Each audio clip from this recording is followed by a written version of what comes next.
Yes, I am. All right, here we go. Welcome back, everyone, to Red Spotlight Entertainment. I'm Alexis, of course, joined by David Francisco here for our Agents of S.H.I.E.L.D. reaction and commentary series. The reaction series made for the longtime Agents of S.H.I.E.L.D. fan that wants to come back on here and talk endlessly about one of our favorite shows of all time. And yes, we have more episodes to react to today, but I do have to just say something new happened for the first time in a long time. And I don't know, David, if you and I want to do something about that. Just this past weekend, by the way, this is October 13th, 2025. Just this past weekend at New York Comic Con, there was a special reunion panel with Clark Gregg, Ming-Na Wen, and Chloe Bennett on Agents of S.H.I.E.L.D., where they made some hilarious and yet true headlines. I love it when they hit back. I'll just say that. And I wanted to ask you, David, if you thought, do you think maybe we should, I don't know, do a reaction to the panel? I'm sure the panel is on YouTube somewhere, right? And I don't mean let's do a reaction right now. I mean, like, do you think that's something worth doing now? Or we can just talk about the things that stood out as far as the news is concerned, because to be clear for everybody here, we are going to be reacting to episode 18 of Agents of S.H.I.E.L.D., right? This is 18 or 17? This is 18 of Agents of S.H.I.E.L.D. It's called The Singularity. Today's episode was written by Lauren LaFranc and directed by Gary A. Brown. This was aired the week of my birthday, another birthday episode, April 26, 2016. And what a birthday it was for what this episode actually features. Returning main cast, Clark Gregg, Ming-Na Wen, Chloe Bennett, Brett Dalton, Ian DeCasticker, Elizabeth Henstridge, Henry Simmons, and Luke Mitchell. And of course, returning guest appearances by John. Oh, this is actually the first appearance of John Hannah as Holden Radcliffe. Big episode, damn. Axel Whitehead as James. Camille de Pazis as Anon. Adrian Pasdar returns as Glenn Talbot. And Alicia Vela Bailey as Alicia Whitley. So, this past week, what I was referring to, the reunion panel. And in true form, the only, I think, people to go to the convention and not have any news to report on anything new happening. In true Agents of S.H.I.E.L.D. fashion, there was Marvel TV news that happened that weekend, and it had nothing at all to do with S.H.I.E.L.D., which is just continuing on the trend of being ignored. It's hilarious how, and again, without even skipping a beat, that day at Comic-Con in New York, it was announced that Jarvis is returning to the MCU, but I don't know on what show. I don't care to know what show it is, but just, of course, the everlasting hypocrisy of the MCU continues. How at every turn, they just refuse to allow this show to, I guess, be included. Mm-hmm. And that's just kind of what happened. I shared with you, David, that over the weekend, the obviously the headlines that people were running with, of course, Chloe Bennett's gonna Chloe Bennett, right? Mm-hmm. She had a question, I'm sure that was asked in the audience, specifically about S.H.I.E.L.D. and everything. And I love how we're at a point now where our these people, they know their value, they know their worth, they clearly know they put on a quality product, the quality series, I should say, story, and they're not taking any shit anymore. Here's Chloe Bennett. Here's the headline from Screen Rant. Chloe Bennett on the MCU redoing things that were first done in Agents of S.H.I.E.L.D. This was the quote. we did it all better. Yeah. We did it all better, to be completely honest, because you have to consider the resources we had and the timeline we had. I mean, fair. If you want to take out money, and you want to take out time, and we're just talking about the product itself of comparison,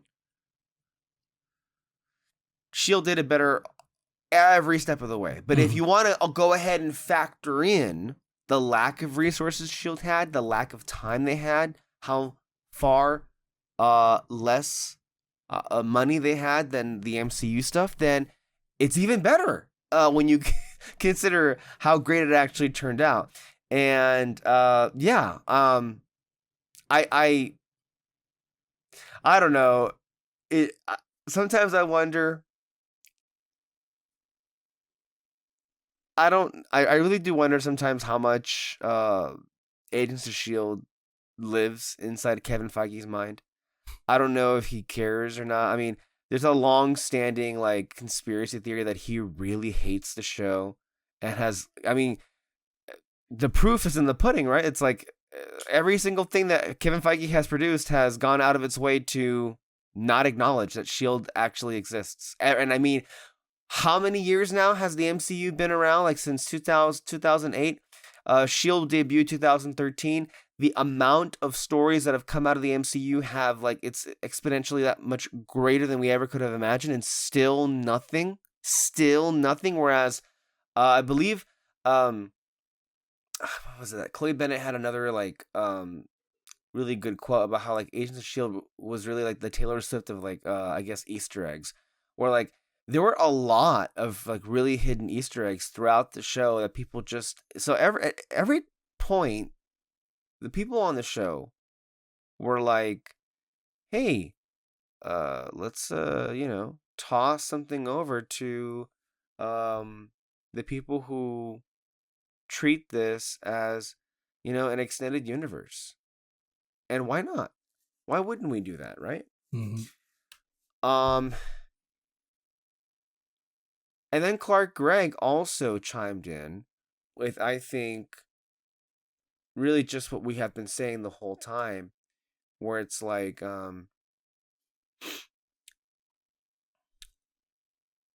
that as the more the show went along, the more it kind of like it was allowed to be its own thing. So I feel like everyone's in agreement that Kevin Feige ignoring the show and keeping his, paws off of it really helped make it what it is to this very day. And of course, I think to me, the one that let me just say it made it made my day completely was when I think some fan asked at the panel about some fans not considering it canon or whatever. He literally said, "Go fuck yourself." He literally said, "Go fuck yourself. We're proud of what we did." Yep. And let me tell you something. It sure doesn't seem as if Shield's gonna come back anytime soon with the attitude that Chloe Bennett and Clark Gregg were giving off. It's just like that doesn't sound like, oh, there might be something happening. No, it's like no, we're not doing anything right now, and fuck you. It's your fault we're not doing anything. I mean, we're right here. We could come back. I think definitely they would come back. Specifically, those three, they would come back for sure. I'm not sure about the rest of the cast, but for sure, those three, they would come back for some reunion or maybe, I don't know what, but maybe for further stories in the MCU if they were asked. But the point is, they never have been asked. Now, yes, if you want to consider Grace Randolph and her sources legitimate, which they have been correct in the past, about 2 years ago, there was a credible source or sources that were saying that Chloe Bennett was going to come back in one way or another, which, by the way, we've heard that 1,000 times before, to be clear about that. So I was like, why would this be any different? But I think it was, the extent was, I think, a very minor cameo in Secret Wars, which if there was ever going to be an instance where that would happen, okay, that would make, I guess, the most sense because there's going to be a trillion characters in those movies anyway. It doesn't seem like that's the case now, because if you are employed by Kevin Feige currently, would you really say shit like this? I mean, Chloe Bennett was like, we did it better. And Clark Gregg is like, go fuck yourself to the fans. I mean, so, I mean, if you're hoping for like some kind of a thing happening anytime soon, I don't know if you should really hang your hat on that, quite frankly. I just feel you should be quite proud of Clark and Chloe, just like, as they say these days, standing on business, right? Just and not taking any shit any longer, and not really being put on the defense about it, because there really is nothing to be put on the defense on this show. It is, and if like, yeah, go ahead, David, please. If by some chance they do come back, all the actors or whoever they get back, they get final say on what the scripts is. I really want them to be like, I'm not coming back until I know the script is good. And that's happened before with some actors, and it's worked out for the best because they understand the character more. I didn't watch Daredevil Born Again, but from what I heard what happened, it's like meh. But the one good scene that I like rewatching the clip of it is when Punisher and Daredevil meet for the first time. And I know, what's his name? The guy who plays Punisher, John Bernthal. John Bernthal, yeah. He was like, I don't want to come back in here unless the script is good. And you got one of the best scenes in the Born Again show. I think I heard, what is it? Christopher Judge, who plays Kratos in God of War, was like that also, and you got 2 fantastic games out of it. So I hope they kind of like put their foot down and be like, okay, yeah, we'll come back. Oh wait, the script sucks. Nah, rewrite it and I won't come back. Then I'll come back. So I really hope something like that would happen. Yeah. Over the weekend, I did find a clip of something that was percolating, I want to say 5-6-ish years ago. I'm going to send this to you right now. It's a minute clip.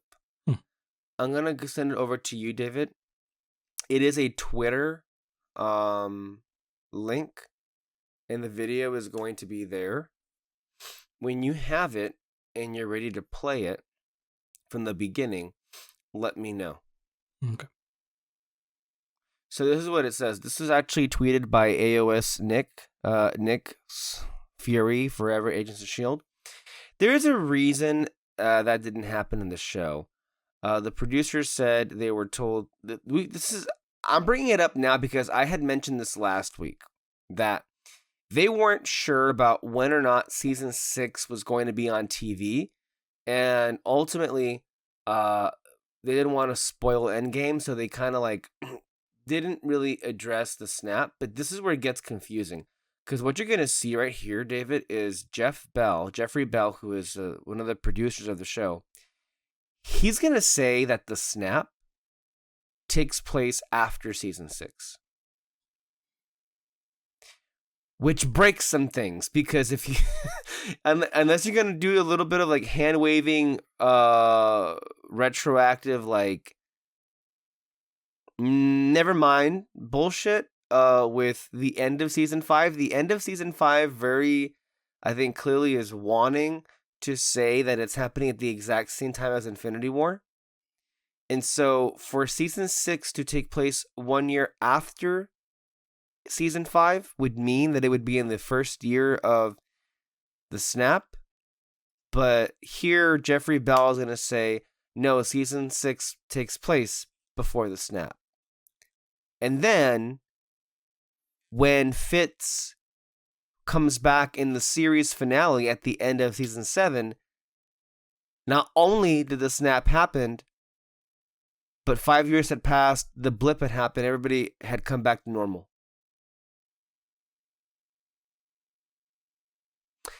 Okay, this press... Hi, Jeff, I have you here. I gotta ask. Sure. How does season 6 connect to the larger MCU, specifically Endgame? Wow, we're gonna jump into that one. I have to. You're here. I gotta ask. This is how we had to play it, because we didn't know for real when we were going to air. We were told it was going to be May. There was a world where it could have been January, it could have been March. So if we aired before Endgame at all, we couldn't do anything. And so we decided to do it 1 year, and we're seeing that 1 year is pre-snap. Oh. Because if we got into that, if we started airing in February and suddenly Endgame comes out and people start... And our hope is that the Time Lords and the Chronicoms and the internet wizards will figure it out and be okay with it. Because at the end of the day, if that's the thing that you're focused on, then you're missing the show. The show is about these people and what's happening to them and how they're trying to save each other and save humanity. And we've already dealt with the apocalypse. We have. I mean, we already blew up the earth. We have a, you know. we have our... That last part there, I think one of the most important things that people seem to miss is that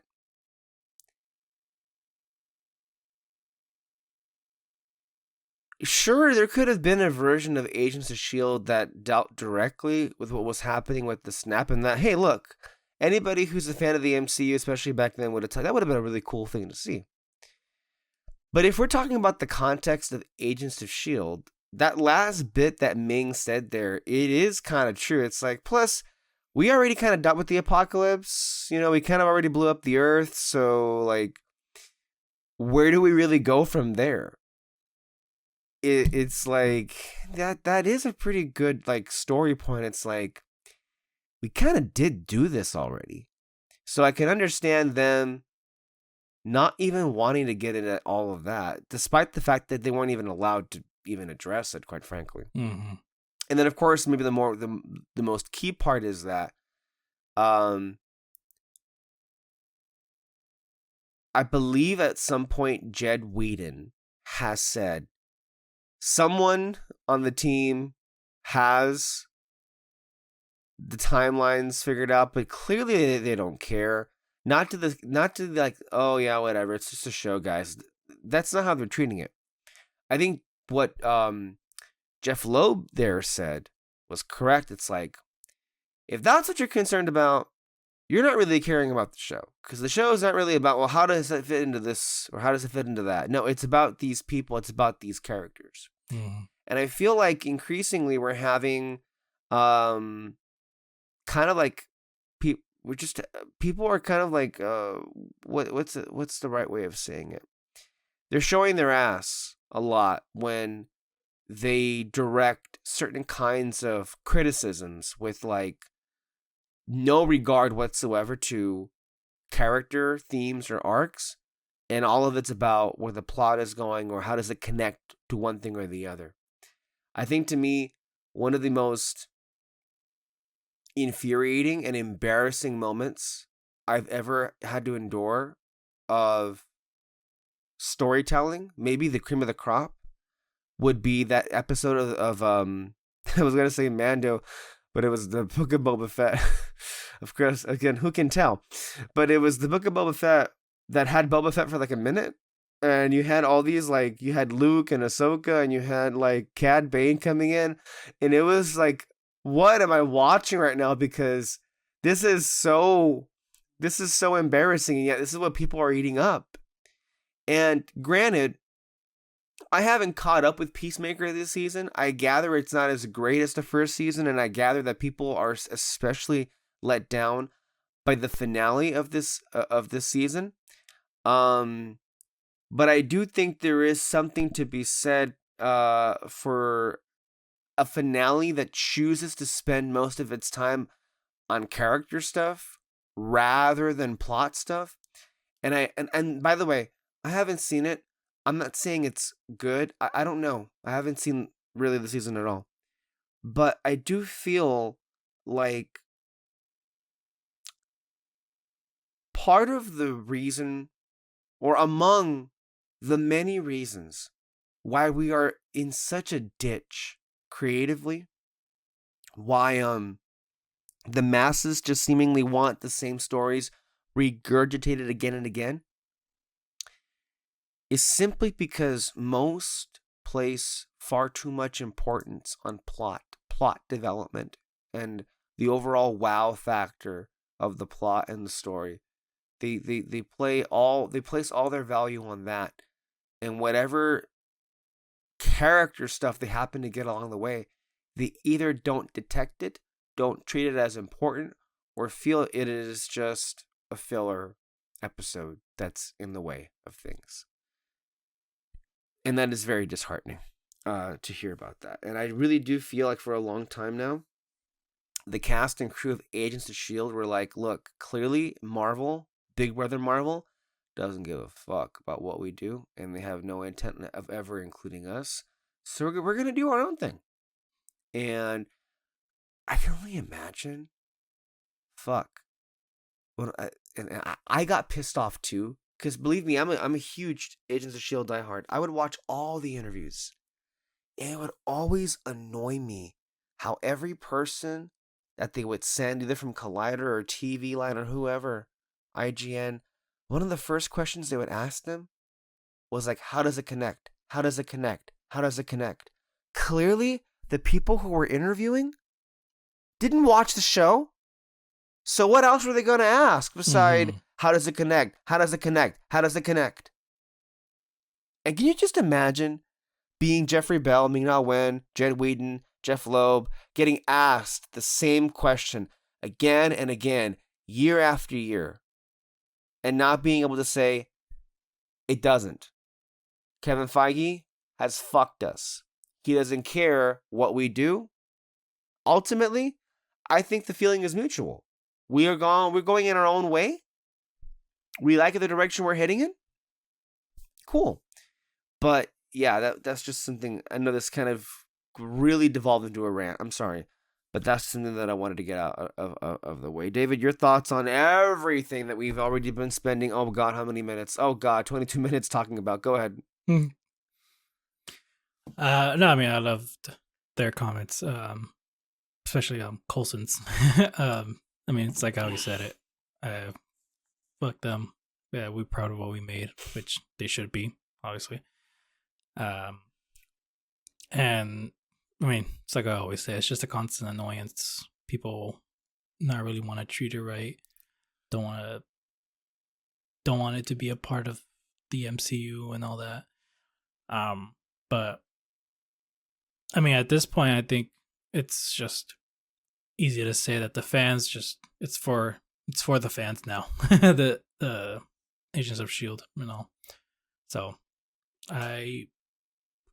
if it does ever go into the MCU, or at least the actors come back to it, like I said, I hope they kind of get final say into what the heck is in the script. Personally, I just wanted to stay away from now until we get something good coming out of the MCU, and then maybe I can be like, okay, now you can put him in. You deserve it. One other thing that Clark Gregg said here, he believes that S.H.I.E.L.D. thrived in the later seasons because it didn't need to be so connected to the MCU. He says, I actually think we thrived when we went on our own and got to play within our own world. Yeah, pretty much. You know, like I mentioned, they were doing things before the MCU was doing it. Next season, we're gonna get a better Secret Invasion than Secret Invasion. So there's that. That's right. Yeah, among many other things too. And you can almost say too, Ada is like probably a better version of Ultron, of like what she was doing, at least like in terms of like an AI becoming evil and all that. And the idea of an AI becoming evil is they did it better than Tron Ares did. Just wanted to throw that out there. That was funny. But yeah, I mean, it's just what I always say. It sucks that some people want to treat it this way, but they're missing out. Yeah, I do also want to say that Clark Gregg really does care about his show and his family, his Shield family. I came across this tweet that had a picture of Clark Gregg saying, "So sad I couldn't make this shoot. Honored to be a part of the MCU. I was proudly repping Agents of Shield at Madison Square Garden at New York Comic Con." And there is a picture. I think they had a panel, I'm sure, there at New York Comic Con 8 years ago. He was there with the whole cast. Elizabeth Henstridge, Ming-Na Wen, Chloe Bennett, Natalia Cordova-Buckley, Henry Simmons, and Ian DeCastiger. It was on the same day.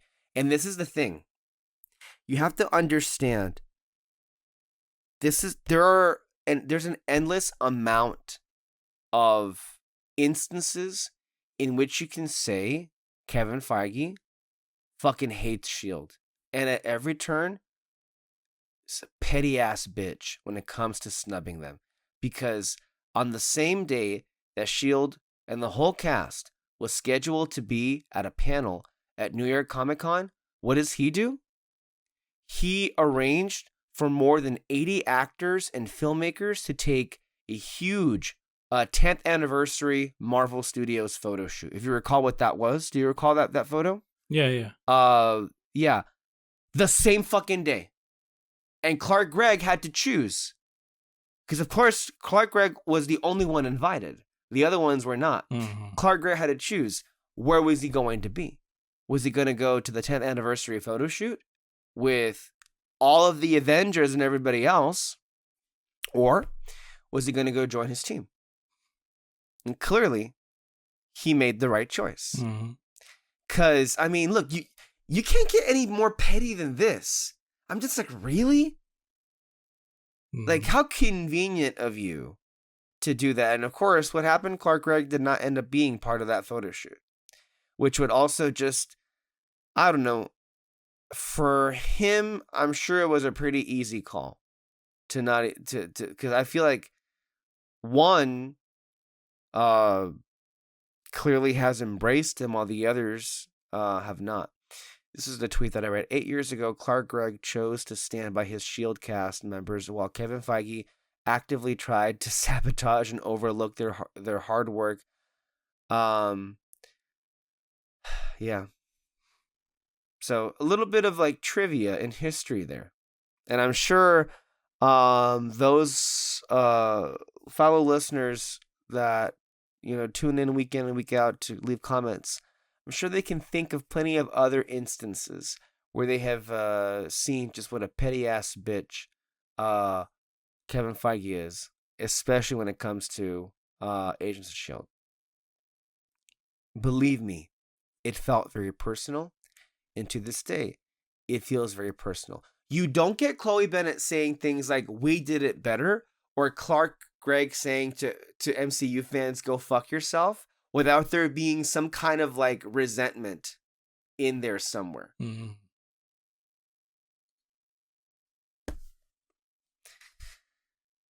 Anywho, we do have an episode to react to today. We are talking about season 3. I know that may have gotten lost in there, but this was something that we wanted to address. And by the way, if I had missed something from the panel that those of you would want to inform us of, please go ahead and leave that down below. David, we have some comments from one of our previous reactions. From 16, Paradise Lost. First one's from Shieldvids. I love the editing foreshadowing of Lincoln's death. The first thing after Daisy remembers the vision in this episode is a shot of Lincoln near the cockpit of the Quinjet. So Wow. that's really cool. Yeah. Next one's from Serenity. Let's not forget that Jiaying was building her own Inhuman army. So the reason Lincoln was chosen to go through Terrigenesis because he was easily controlled due to his past traumas, until falling for Daisy, of course. And James just wasn't. He was too nosy, looking into Hive and stealing the Kree alert system part. A rebel in all situations, which that's interesting. Very that's true though. Mm-hmm. I mean, it has never been explicitly said out loud how long Jiaying was planning on, basically releasing the Terrigen. I mean, look, I guess you could say that she had been planning for a while in case that were to happen. And so her sending Lincoln through the mist would make sense. Easily controlled, very powerful, obviously. But if I'm remembering season 2, it certainly does feel like Jiaying makes this decision the minute she realizes S.H.I.E.L.D. knows their location. Mm. It does not appear to me, if you go back and watch those episodes, that she was going to act on anything anytime soon. The minute something turned on was when that monolith popped up on their radar and it ended up being in S.H.I.E.L.D.'s possession. Then things escalated from there. Mm-hmm. But that isn't to say that she had not been preparing, because clearly, when she made the choice to flip that script, she was more than prepared. She knew exactly what to do. Yeah. So that's a really good point that was brought up there. Mm-hmm. Certainly also, but also while their timelines do diverge, Death of Freddy versus Death of Gideon, Nathaniel pushed back against the Hive worship in both iterations, so they do have a through line. Nathaniel pushed. Say it again. Nathaniel pushed back against the Hive worship in both iterations.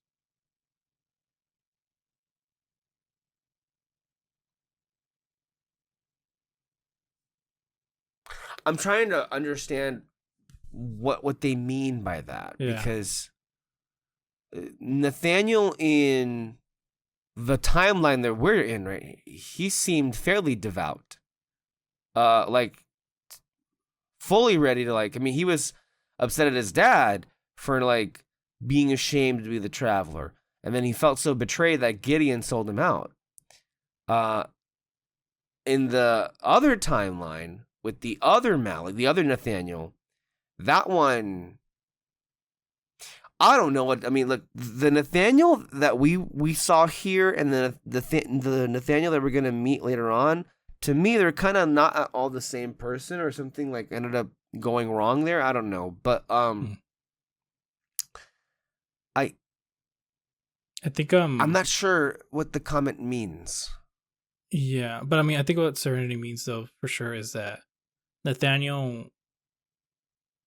I wouldn't say Nathaniel was like devout or like was against the whole monolith stuff or the Hive stuff. He just didn't think it would have to be like so important, or at least it could have gone in a different way as to what the heck we're dealing with. That's kind of how I saw it, Nathaniel, in both iterations. So this was for Paradise Lost? Yeah.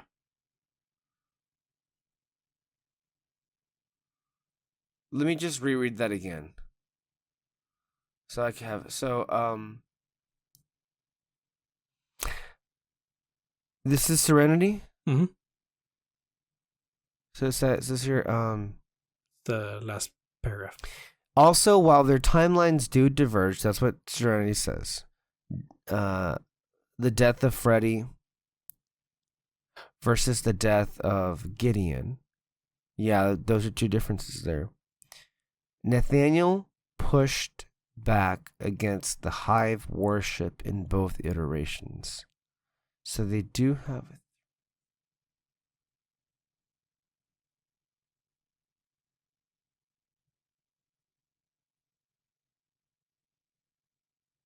Okay. All right. Next. Okay. Last one's from Silva. May versus Guerra is one of my favorite fight scenes of the series, and I don't think you showed a second of it, unless I missed it. I don't think I showed that much of it. Did 'cause you not, David? I think I might have shown like the ending of it mainly. Sorry, but we weren't talking over it though. That's why. So my focus is always just on all right, next topic, next topic. I see it. Well, I mean, sometimes I think as somebody who watches reaction videos, sometimes I do just want to see the people react to the scene. Mm-hmm. And sometimes I do want to hear the commentary. So Yeah, I don't know. It's always hard for me because for me, I always feel weird, at least for my videos, that like we're not really reacting too much on certain scenes. Like we're just watching, you know. It's just kind of like, you really want to see that? I mean, come on. So that's the one thing about it. Yeah, it does make it difficult that way because I mean, again, we've already seen this, and even if we were watching it for the first time, we're not really reactors in that way. Mm-hmm. I'm not going to be like, whoa, what's this? You know, Yeah. I'm not. It's like 10 o'clock at night. I'm not running on that kind of energy. Yeah, we're not like Omni where like he does do those kinds of things all the time, which is great. An amazing reactor, by the way. No, he's incredible. He is so I'm not sure how big of a following he has, but he has pretty great reactions and has amazing conversations on anything he's reacting to. Mm-hmm. For sure. But yeah, for us, it's just kind of like, yeah, like we're just looking and looking and looking until we see something noticeable. Then we kind of go, oh, okay. I like this whole thing about it. I mean, I still haven't put it out yet because we need to work on Mad Max. But our Furiosa, I forgot even existed. I know, huh? Our Furiosa commentary. You know, I don't think you'll be able to see me because what I noticed, if you remember, what I noticed is how it was switched between like a real person versus a CG person, and I don't think you'll see me like kind of putting the pieces together, going like, wait a minute, is that what I'm noticing? Like, what the heck? But at some point, I do notice it, and then I talk about like, oh, that's really cool that like he'll put the real person there first, do something to kind of distract you, and then switch to a CG person, and he's tricking your mind thinking that you're still seeing the real person and all that. Like that's something that I really liked. But like you're not gonna see me like, you know, putting the puzzle pieces together, and so that's why you're gonna see a blank stare. Mm-hmm. So yeah. I did try in the beginning of our series reactions to kind of put as much clips as we could, but as I, you know, working 2 jobs, I keep having less and less time, and so I kind of just cut to our conversations. Okay, and then Silva has another comment. Greetings, fellow agents. Hope this finds you well as always. You asked me recently what episodes are underrated or underappreciated to me. I'll mention the later episodes when we get to them. So up to this point, season 3, episode 2, Purpose in the Machine, I think still doesn't get the love it deserves. It's the best of season 3, in my opinion. Season 2, episode 7, Writing on the Wall, is another that isn't appreciated as much as it deserves. All of season 1 is underappreciated, in my opinion, especially the infamous Yes Men. As I mentioned before, certain criticisms of that episode reveal an ignorance about ancient mythology and nature that I find interesting. The casual dismissal of Ward and even Fitz being victims in this episode also reveals a unique perspective of our society as well, in my opinion. It's truly amazing how art can reflect real life and vice versa, just as we experience real life making Watchdogs hit harder than before. As always, thanks for the time and space for these exchanges of thoughts. No, and thank you for all of the thoughts that you're willing to share with us. We definitely appreciate that. And I was watching some of our Watchdogs reaction the other day, and I realized there was a comment that we had last time about me getting on a soapbox. And now, if you know me, it's hard to detect what moment that would be because I have a lot of those moments. But I actually did find it because I actually do call it a soapbox moment where it's like I'm responding to a particular train of thought by Alex McLivy of the AV Club. He was kind of like trying to like parrot this whole basically Hillary Clinton worldview of like, you know, or a Barack Obama worldview where it's like change can only happen like once every few decades, and we have to slowly, carry that boulder up the hill and blah, blah, blah, blah, blah. And I was like, no, that's a load of baloney. We have it within the power. We have the wherewithal to be able to change things now if we wanted to, if we put the right people in power to do so. That's clearly a 2016 mindset, and one that has actually, if you were to take that train of thought and put it in publications today, would be ridiculed and laughed at, and has been. You'd look no further than like Ezra Klein. For those who know who I'm referring to, that reference. So yeah, my response to that particular mentality is fuck that noise. And that has been another soapbox moment. Do you have any more to go through, David? Yeah, that's all of them. All right, let's go ahead. This is a pretty big episode as well. I mean, God, we're already like, 40 minutes, and we haven't even gotten to this episode. Of course. It's an exciting time for season 3. Daisy literally fucked off and damaged the base, and we're gonna see where things go this time. Previously on Marvel's Agents of S.H.I.E.L.D. If memory serves correct, David, this episode has a lot going on. Even if you judge based on like the previously on Agents of S.H.I.E.L.D., we have a lot of characters that it's already kind of like going through.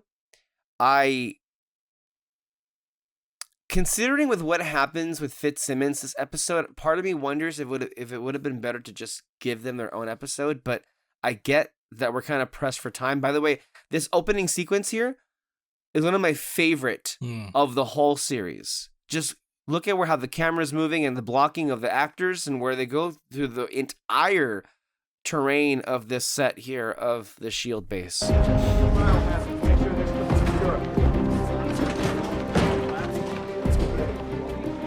How's it coming? Just needs a quick reboot.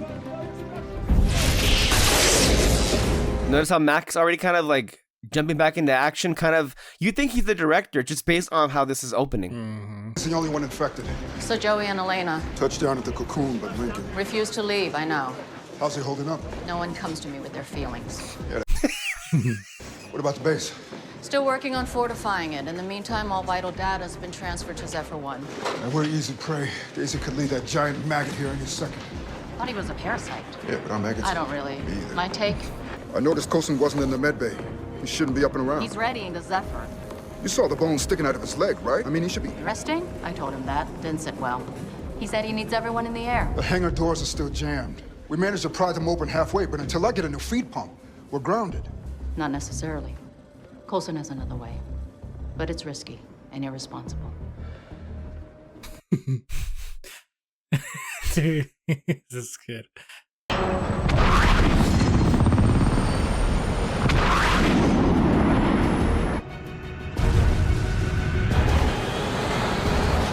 This is so cool. Right?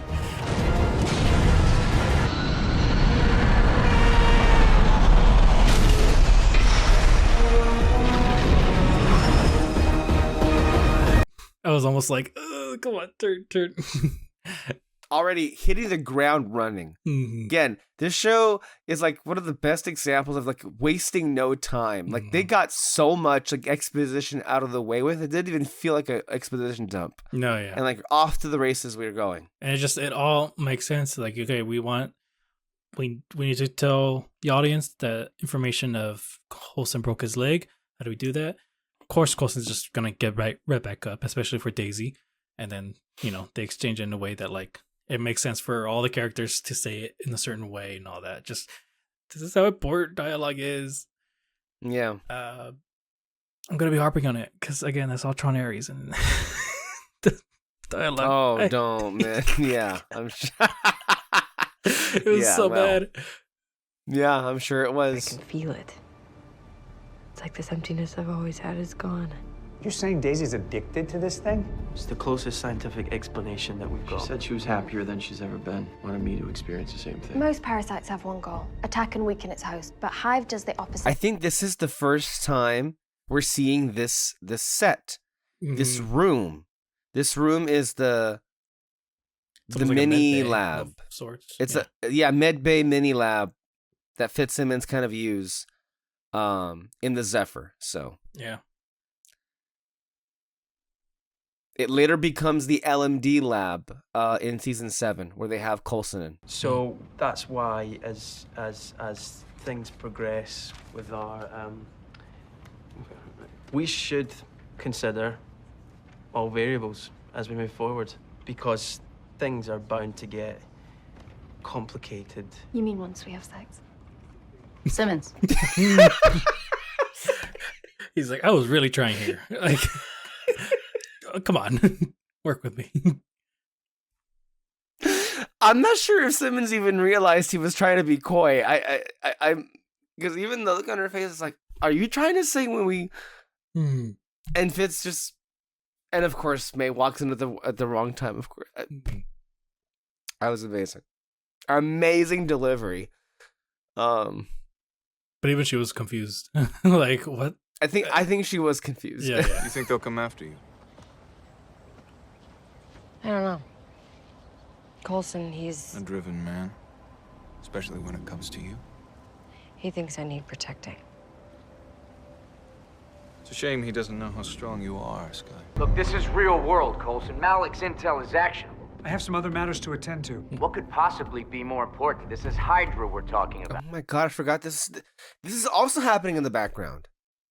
Because they have all of Malik's intel to act on.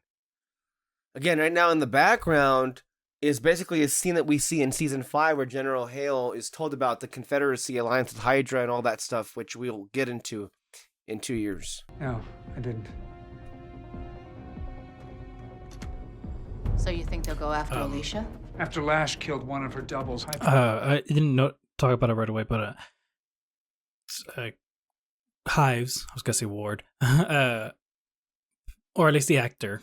I feel like there was a minor difference in his acting in this moment, because with Gideon, he was always trying to be manipulative with him from the start, and I think that's how I always noticed it. And I kind of noticed it as if like he's playing as Ward, but now here, I think this is almost like a true version of him of sorts. Like you could say he's still manipulating him, but it's like I guess maybe it's takes less work since he's already them in a sense and all that. So I don't know. I can't really explain like what the differences is exactly, but I think for sure it's just like he doesn't seem as evil, I guess. I don't know. Right. I won't let him get to me. You think you have a say in that? You think Daisy did? He's coming. With one caveat. You want in? You wear this. It's lined with nanothermites. Nano what? I'm sorry, I'm gonna laugh, but if Hive gets his hands on it, I go kaboom. That'd make you both real happy, wouldn't it? Then you get Daisy back, and the three of you can live as one small, messed up family again. It's a last resort. It's insane. Yeah. There's more to say, but I want to wait till later. Money just May's reaction to all of this, but I won. I know. If you're asking whether you shoot Daisy, the answer is no. Daisy is not Andrew. I pulled the trigger because you order me to. You're the director. I didn't ask for the kill switch to Lincoln's vest. You gave it to me. Because somehow, sacrificing him is okay with you. That's not what I meant. I'll do your dirty work, Phil. But don't you dare pretend your hands are clean. And that's why I liked her reaction from the beginning. Because it's like, you're willing to sacrifice Lincoln already, like in the situation, what are you going to do with Daisy? Yeah. And so, I liked it. No? Why? I thought they'd come for you. How you been, James? Yeah, this episode is like really moving mountains. It's just going everywhere.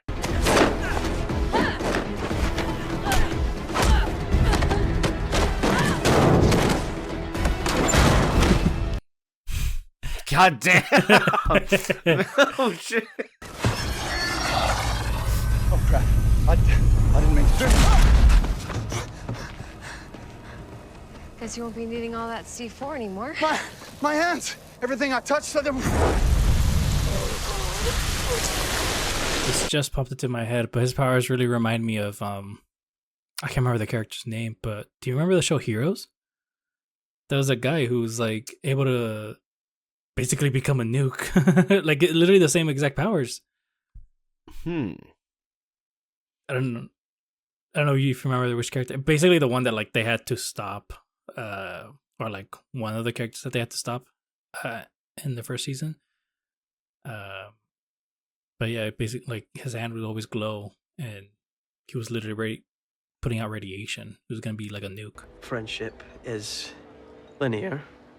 It's simple, comfortable. Effortless, really. As soon as we deviate from that path, Change becomes exponential. it's point of no return. It's really interesting how talk about a future relationship that they're gonna have and how things are gonna get more complicated now. This is the episode that Holden Radcliffe is introduced, and you can see already Anon has been kind of like enhanced in some way technologically. Fitz and Simmons' relationship is going to take a really, really big beating next season, particularly because of Dr. Radcliffe's involvement. And then soon Fitz's involvement with LMD. So kind of interesting, again, the timing that we're having these conversations at the exact instance something else is introduced that's going to correlate in the next year going forward. It's like you think, oh, they planned this for sure, but this well? I don't know.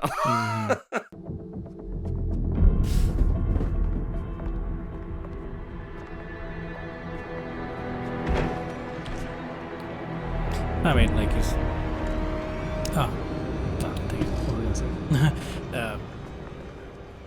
Yeah, I'm sure they didn't time it like that perfectly and all that, but you were saying like they were putting in a lot of stuff within this episode, and I don't know what kind of compelled them to like put in this kind of conversation in this episode and maybe not in the later one, or really just skip it all together. But I'm really glad that they kind of like figure out a way to like make the time for it, because they're in this really high tense situation. Some people would say it's like, we can, why are we having this conversation right here? But they did it in the point where they know what they're going to do next. They just have to wait. And so, I don't know, I just like that. I just like the little details, again, in dialogue, that where, the writers figure out a way to properly have certain conversations, especially the way, beforehand with May and Coulson, sitting in the cockpit. And like you mentioned too, it's like I really don't know where to go, so that's the perfect time for them to have a conversation. Gemma.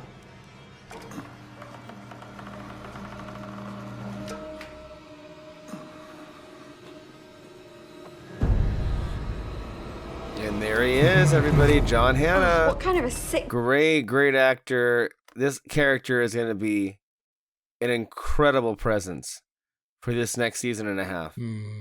It's just incredible how this show just keeps finding great actors. I know we just lost Powers Booth last episode now, but we gained John Hannah. So, Why all the... Smoke and mirrors? It's a fair question. To put it simply, I'm selective about who I work with. I believe that art and science are entwined. And the devil and God is in the details. I don't want people to see my work and know it's work. If they give a second glance, I want it to be out of awe, not disgust.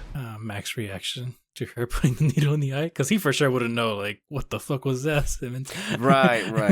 Bastard. That's why we get on so well. I'm telling you, it's fine. It doesn't even hurt.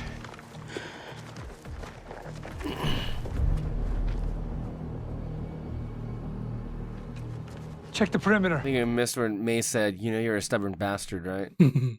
Just Coulson on literal crutches in the field. Like, at that point, just get yourself like a wheelchair, Professor X style, Clear the area. This place is rigged to blow. We gotta get out of here. There's no time. Then get in. And this episode also marks the debut of something else. Director Coulson's Captain America Shield. I mean,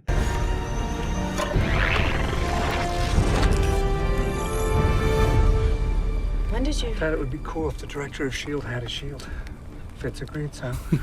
Andy. And Fitz built the hologram shield before Tony Stark. and where? Oh, before Tony Stark. Yeah, because we only see that with him on Endgame. So this was years before. So it was discovery that you want and the science behind it. It's both. It's all of it. Okay, well, I can give you that. But first, I need your help. Okay? Because you're the only one that can save my friend. Did someone say my name? I know. Dude. That's the thing I keep noticing in this episode. I can't remember what happened beforehand, but it was with Simmons saying like, "Oh, that sounds ominous," something like that, and it was like, yeah, it was right before something ominous did happen on a different scene, and then this one too. It's like, again, they're rushing things along, and they know how to use it well, like at least in dialogue. I gotta what was it before when Lincoln met with the redhead lady, forgot her name. Alicia. He's telling her, it's like, oh, there's a guy who's can control Inhumans and all that, blah, blah, blah. And then once you realize that she's controlled by Hive, cuts to Daisy, and she goes, we met someone else beforehand. Like, it just is a small line, but tells us already, like, what we already knew. But I like it that it's brief. Unlike dialogue like today, referencing a movie I already referenced, mentioned, where they straight up tell you exactly what they said. So it'll be like Lincoln would say, "It's like, oh, there's a guy here controls Inhumans. We want to make sure that you haven't seen him," and then cuts to Daisy, and she'll say the exact same thing, or like a longer version of that. It's like, "Oh, we already met Alicia. Her name is Alicia. We controlled her already." Blah blah blah. Like explaining every detail that we already know. It's annoying nowadays that keeps happening in other movies and stuff. Yeah. HQ is fortified. Nothing's getting in here. Do you see the card he was holding? No, I missed it. Coulson was holding the Captain America card with the blood on it that Nick Fury used to get the Avengers. Yeah. Mm-hmm. Looking for you. Oh, well, I've been here at the rendezvous point like we discussed. What, Mac? In the Quinjet, unloading equipment. Well, I've got a lot to talk Well, about. in that case.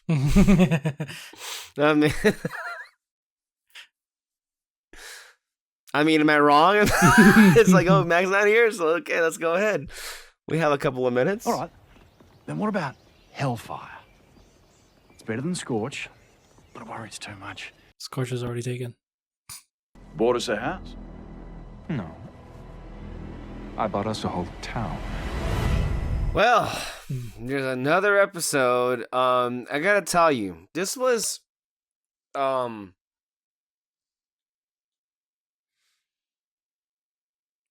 it's crazy how much ground they covered. Mm-hmm. I gotta tell you, like, this was a lot happening, but I think what makes Agents of S.H.I.E.L.D. special is, like, they can take what a lot of other shows, I think that's what you were saying earlier, David. They can take what a lot of other shows would do in a really boring or, God forbid, awful way, and still make it like a worthwhile, entertaining, kind of incredible episode too.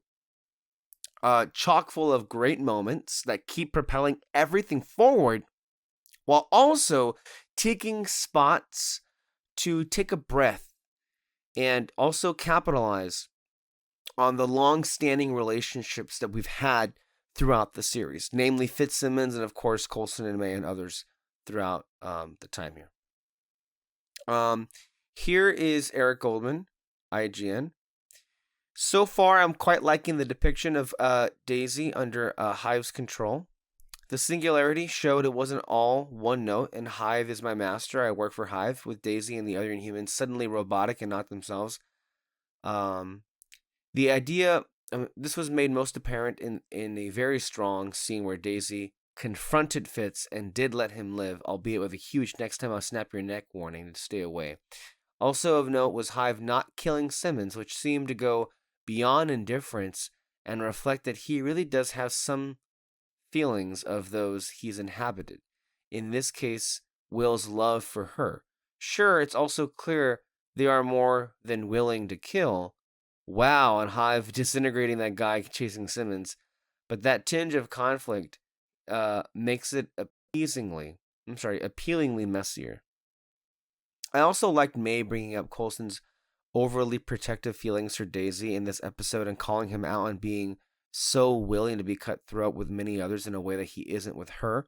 It was all couched as him feeling like she was the daughter he never had, but either way, it was good to see it not ignored. Back in season 1, when the show was really struggling to find itself, one of the ongoing issues was hearing Coulson talk about how special Sky Daisy was over and over before those of us watching had a reason to be invested in her. So it felt good to have May evoke that, along with Lincoln mentioning their surrogate, small, messed up family. It may also be a prosthetic after all, but that was quite a visual for this show on this network to include when Simmons jammed that needle into the eye of Radcliffe. Coming so soon after we saw Simmons peel back the skin on a dead dude's head. I forgot about that last week. And she's becoming quite the conduit to some amusingly visceral moments of this show. When she's not getting busy with Fitz, that is. Their frank, albeit scientifically tinged conversation about how once they slept together things wouldn't be the same was a fun subplot for Fitz and Simmons. I just hope Mac didn't return from the Quinjet in the middle of their first time. Oh, God. I'm sure Mac knew what was about to happen, so he kind of steered clear of that. I mean, he seemed pretty, yeah. On a less positive note, it was super lame to have Joey and Elena leave off screen again. The Secret Warriors are so freaking secret they can't even stick around for more than one episode. As for Hydra being destroyed by Talbot's forces, Coulson and May kind of noted just how it kind of happened, but it also was a bit weird to have it go down like that after how big a presence Hydra has had in the entire MCU. It still felt like something bigger should have happened on screen. On the other hand, they were becoming pretty repetitive and too easy to throw in as far as villains go, so I am fine with wrapping up their existence once and for all this season. David, some thoughts on Eric's review right there? No, I agree with that last part. I was gonna interrupt you too. It's gonna be like, well, I mean, they've been an ongoing threat, so it's better to just focus on the big one right now. And so, yeah. Basically.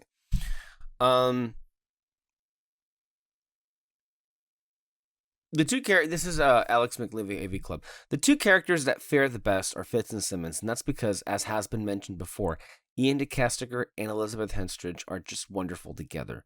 The two play dress up as they infiltrate a fancy underground club, blah, blah, blah, blah. It's also a bit clunky. They make a wonderful pairing, but watching them work through their love while the fate of the world is at stake is a difficult balance to maintain, and I'm not sure the episode nails it. Bobby and Hunter turning off their comms for their lovers' spats worked because they've always been one step removed from the agents within S.H.I.E.L.D. Fitz and Simmons doing it comes off a bit selfish. Oh, no. No. That is a big fuck off with that mentality. I'm not even going to entertain that. Nope. Moving on to the next paragraph.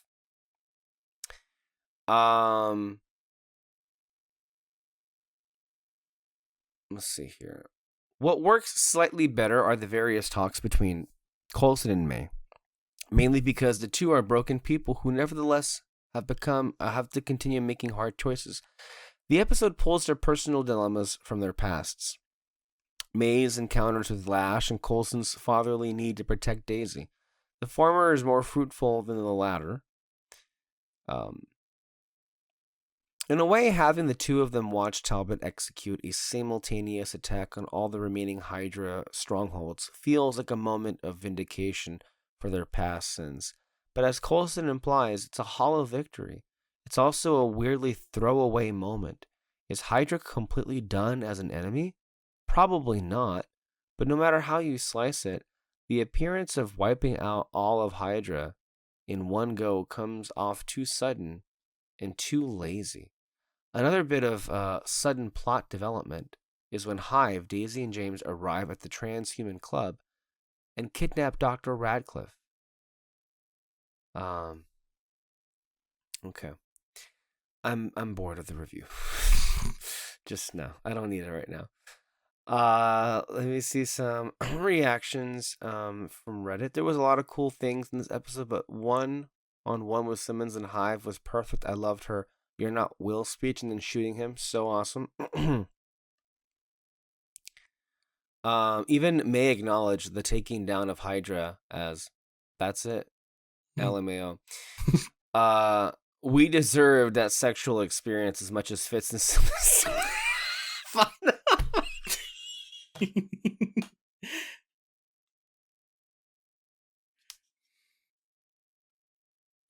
That takes the cake. I don't know if I should even read anymore. That's oh my god. Oh my god. That's oh god. Oh.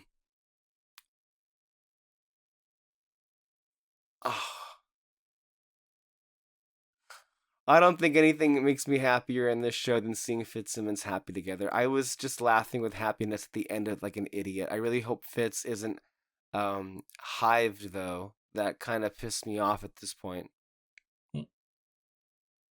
Oh, there was some people thinking that Fitz was hive? Okay. It only took 3 years and 62 episodes. Jesus, 62 episodes. Oh boy.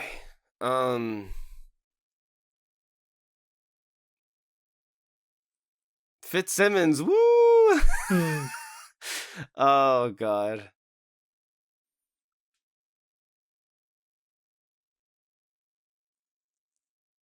Oh, freaking finally. Even my wife was cheering. All right, let's go ahead and finally, let's cross over to Ami. I was just on edge, seeing shit that wasn't there, but it just seems like, again, with every time we entertain the idea everything is going to go smoothly, something fucking happens. He was late getting back to the rendezvous point because he was the one dancing around it all, because he was the one about like, hey, once we enter this stage, things are changing, event horizons, singularities. There's no going back once we cross that threshold. And she was just like always the matter of fact, you know, level-headed, kind of like grounded of the two of them. She is being like, she was just like to the point. It's like, sex, you mean? And then he's being all like in the clouds about it all. I love it. I love their dynamic. It's so fun. But then, you know, she was face to face with Hive and she shot him. We don't know that anything escaped from that. Any fumes or particles got onto her, but he commented on her hands being really cold. And immediately I was like, oh no, is she dead and being puppeteered? I was just so paranoid about every aspect of that interaction because we have just been trained not to expect happiness anytime we are getting too many good things with Fitz and Simmons. But this little mission was a lot of fun. We got John Hannah for a minute, and I presume that we'll get him for, you know, a couple more episodes at least, just in case, to round out, you know, where this plot thread was kind of going. We did finally give our little Aussie friend the powers that he's always been wanting, and he's basically Gambit. He just supercharges objects and they explode. They found this artifact that kind of goes with the artifact that he initially gave Daisy, the little sphere. It's part of a component to a device that actually can be used against Hive. So that's why he's like, okay, we need to have it. But that means he also has it, which sucks. Both pieces to it. Now, can he use that to his benefit, or is he just keeping it off the board so that, you know, S.H.I.E.L.D. can't find it? Speaking of S.H.I.E.L.D. finding it, they found the pit where it was, where this thing was where this thing was excavated. Unfortunately, they don't know what it is or that it's something of note or use to them at this point, but it did lead us to this reveal that, again, improper planning. If they knew S.H.I.E.L.D. was really hot on their tails and be coming in here any minute, you think you would have rigged that place to blow the second somebody went inside, or at least start off the timer once they open the door with a shorter fuse. Might have had a little better of effect, but hey, it is what it is, and it gave us that wicked reveal that Coulson's got his own Captain America energy shield with the shield logo and everything on it so that he can protect himself, so that the head of shield can have a shield. That was such a badass reveal. I loved that. Loved that. And I like that, like, with all the advancing in technology over the course of this last couple of seasons, and as well as within the world of Marvel as well, that there's becoming this, like, mod culture around enhancing oneself, about installing these upgrades, very cyberpunk, expanding upon the technology, and even referencing back to the Deathlock technology and cybertech and all of that, and, you know, bringing that back around in some way. And then he's also not just, you know, splicing people with added technology, but they're also hybridizing things with other animals and creatures and instilling those into humans and stuff like that. They are trying to become more. So then when he learns that Inhumans are real, he becomes even more intrigued by that. But whatever research he was working on is also vital and useful for our attack against Hive, about fighting off these parasites.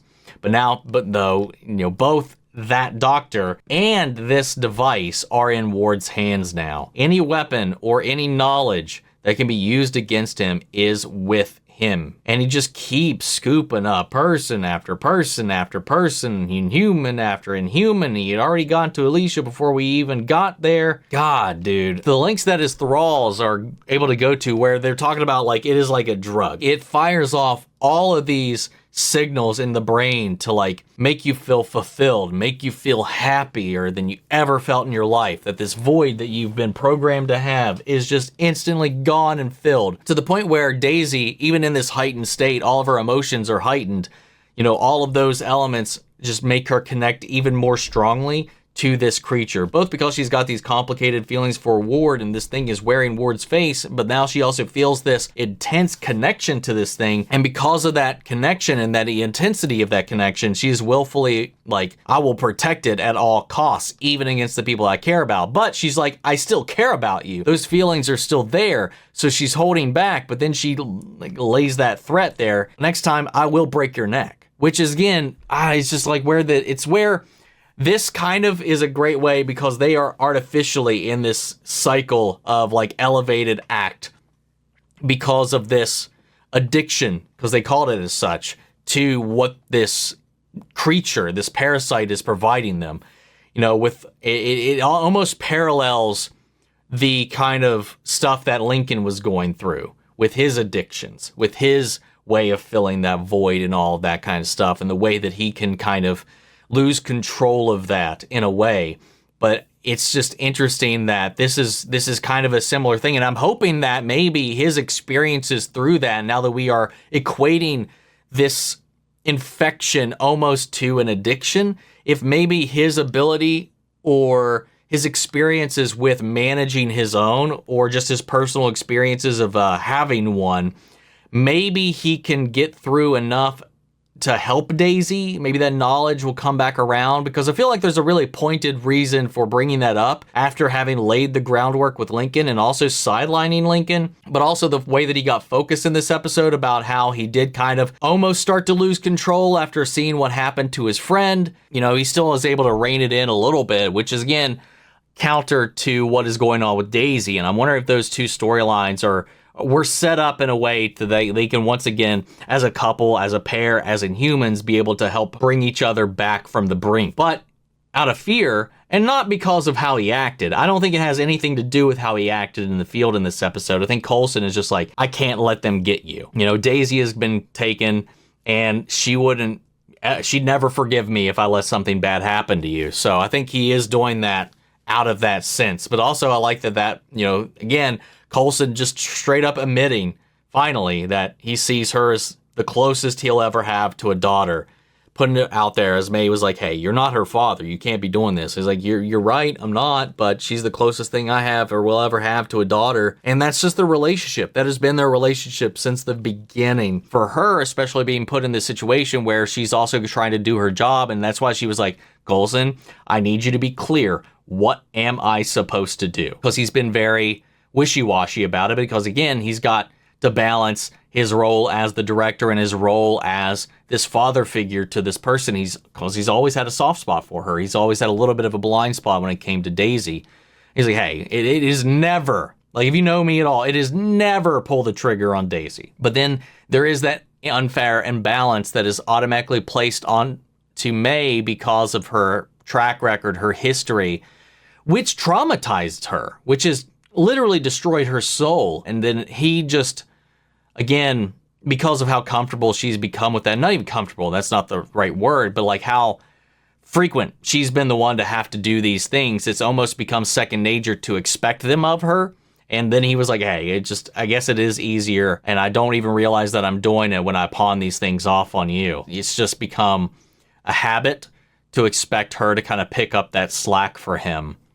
And he never really acknowledged or thought about how that affected their relationship, or that even he was even like consciously doing it. It's just like, oh shit, that's been the dynamic all these years. So he didn't even think about the problematic nature of it. I really hope that there's nothing sketchy about that Fitzsimmons thing. I think if there was something, maybe she was just clammy, maybe it was just cold out there, maybe her nerves, maybe she's in shock, maybe any number of things for her hands to be ice buckets or whatever they said, her hands being cold as ice. Because I would have figured if there was something, that would have been the singer, that would have been the after logo thing at the end of this episode, that twist, that reveal. But if we open the next episode and then there's like a haha, we got you about that one, I'm going to be really upset. As we bring this reaction off to a close, I'm sorry, I still can't get over that comment we read. We deserve that sexual experience as much as Fitzsimmons. After that, I don't know what I can say. I'm like, wow. Wow. No, but we didn't really talk about that moment though, where Coulson says like she's the closest thing to a daughter I have and all that. I mean, this whole time we've been saying like, that's his daughter. It's like there's no question about it. They're a family, especially with May and all that. So, if I didn't put it in the video, it's because we didn't talk. We weren't talking about it when it happened and all that. But like I said, we all know at this point, especially with those. And the same thing with like, if you want to know, I'm not sure if we'll go over the whole Fitz and Simmons thing, but I think that moment was just perfectly handled. Mm-hmm. Fitz and Simmons, like they've been kind of the babies of like the group for the most part. They were just so sweet and innocent from the very beginning. And to just think about, where they are at this moment in the show, it makes you just relive all the first moments, all the huge dramatic moments. And for me, I don't think it had ever felt more earned watching two people really form a relationship the way that Fitz and Simmons was, because if anything, it had been overdue. Mm-hmm. And it was just beautiful. Even just like the words that were written with like, her hands are cold. I think obviously she was either nervous or just anxious about where he would be. And everything about how that all came together just kind of reaffirmed that these two always belonged with each other. Mm-hmm. And, it's a good thing that has developed, because when you consider everything else happening right now with the team, Fitz and Simmons are like everything else is kind of shit, but Fitz and Simmons just had sex. So it's like when you think about that, it's like they're the ones that have kind of like, in a way, benefited from all this shit that's been happening. I mean, of course, it just so happened that, and it was timed beautifully, that Gemma had an opportunity, although it isn't really him, but some sort of goodbye or closure with Will. Mm-hmm. That way she can move on from that. So that's another thing to add in here as well. But yeah, when you think about, if it wasn't for like Hydra and Malik and Hive, it would have been a quite confusing situation if Will had come back alive. Thank God that didn't happen. No, yeah, for sure. That would have been not great. But it also reminds us that there were some things here that are going to come back into play. Like this whole murder vest, as well as Hive's memories. And with Gemma coming into contact firsthand with that, I think it's going to birth an idea in the coming weeks about how they're going to be able to mess him up specifically in a certain way because of that. And they have a memory machine, do they not? So, by the way, it's funny how like in the background, what was it? Strucker just kind of went catatonic and like, anyway, what's for lunch? That kind of just was a byproduct of what was happening there. This was like weeks and weeks ago, but that character just like drops off the face of the earth until season 5, and it's just like, oh, great. Anywho, that's all we have for today. And catch us back in here for next week's episode. All right, guys. Bye-bye. Bye. Bye-bye.